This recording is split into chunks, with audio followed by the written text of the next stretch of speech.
I am terrified of my wife. My wife and I met in high school. It was love at first sight, and 10 years later, we were still there, as head over heels over each other's as when we were teenagers. She was perfect, life was perfect. However, as the years went by, a routine started etching itself over us, a routine that I desperately tried to overcome by having phases, each one different from the other.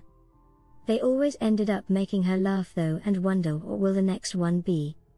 Last month, for example, I decided to go vegan. I lasted 2 weeks until she found me eating a pepperoni pizza, with extra pepperoni, and this week, after watching a lot of videos about it, I had on my mind to use only natural stuff in my daily life. To reach my new goal, I bought a new boar bristles hairbrush, a new cold toothbrush, a new perfume, a musk, and everything that went with it. However, for the first time, I decided not to tell her about my new resolution. Indeed, I wanted her to tell me by herself that I looked healthier, that my teeth were whiter, my breath smelled nicer, and my hair was softer. I hid everything on the unused cupboard in our bathroom, and for the trick to actually work, I put false blonde hair strands on my brush. You can buy it quite easily at the store now, and wet my unused old toothbrush every day. Everything went all right for a few days, then I started to realize some strange things about my wife. She was not as beautiful as usual, her face looking pale and wrinkled. I thought maybe she was tired, so I started doing more chores around the house to help her. I noticed that her steps were heavier, sounding like she was not walking but dragging her feet on the floor, which was not like her usual fairy-like walk I always found cute about her. Then last night happened. Usually I could sleep through anything. A war could have happened under our bedroom window that I would have not heard it. I never had any problem with it, considering the fact that my wife had the lightest sleep ever and could wake me up if anything happened. It never did. That night, however, I was awakened by whispers, heavy whispers. She was muttering incomprehensible things by my side, things I did not understand, and that scared me. I looked at the clock. It indicated 3:30 a.m. Since getting married I had never woken at that time. Maybe she was a sleep talker, I thought, something I could have skipped noticing since I was such a heavy sleeper. I turned my head to look at her and I stopped, nearly peeing myself on the stop. She was standing on the floor on her side of the bed, her back to me.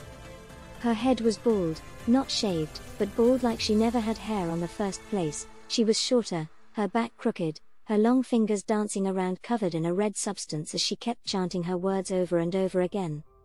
And then she stopped. Slowly, for what seemed like hours, her head turned, 45 degrees, 90 degrees, up until her head was facing me but her body wasn't. I was petrified, and she looked perplexed. Her mouth opened. I could not recognize her voice. It sounded like 3 people were speaking from her at the same time. Go back to sleep. I did as she said, going back into my previous position. I had no other solution, no other idea, so I acted, even adding in a fake snoring sound as drops of pee wet the bed and my back burst out in full sweat, feeling her eyes on me. A few seconds later, she started chanting again. I, however, could not relax one bit. I watched the clock tick until 4:10, where she stopped her ritual and went back to sleep. This morning, I acted like everything was all right, the same way I did every morning, kissed her, told her I loved her.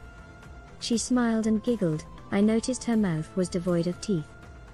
Later that day, I watched hiding behind the door she left ajar, as she went into our bathroom, grabbed my hairbrush and frowned. I watched as she grabbed some fake hair I left on it, and dropped it straight into her mouth. I watched as her frowning deepened.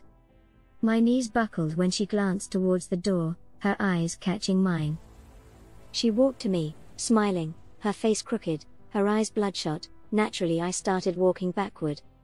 She quickly grabbed my arm, planting her nails on it until drawing blood. What are you? She was full on giggling now. You had to escape the spell before our wedding anniversary. I tried running away, however I could not move anymore, my whole body feeling fixated on the floor. I watched as she put her mouth on my arms, sucking the blood out of it, feeling disgusted by the sensation of her wet teeth less mouth on it. Don't worry, darling, everything will be back to usual soon. She grabbed a handful of my hair and yanked it, the pain making me yelp. Having everything she needed, she just went back into the bathroom, closing the door this time.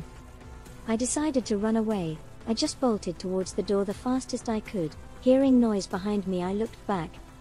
I shouldn't have. She was there, running after me on all fours, her body bent backwards, nearly folded in two, her smiling head appearing between her legs.